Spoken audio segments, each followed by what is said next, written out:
جرأت نمی کنیم،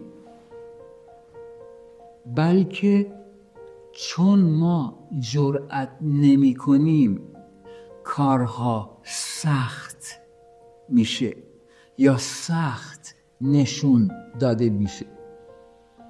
پس به خاطر سختی کار نیست که ما جرأت نمی کنیم، چون ما جرأت نمی کنیم کارها سخت میشه و سخت نشون داده میشه.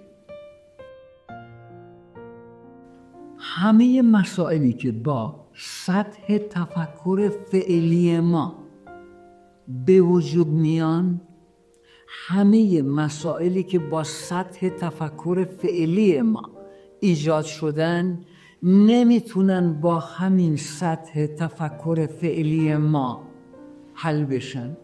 نمیتونن.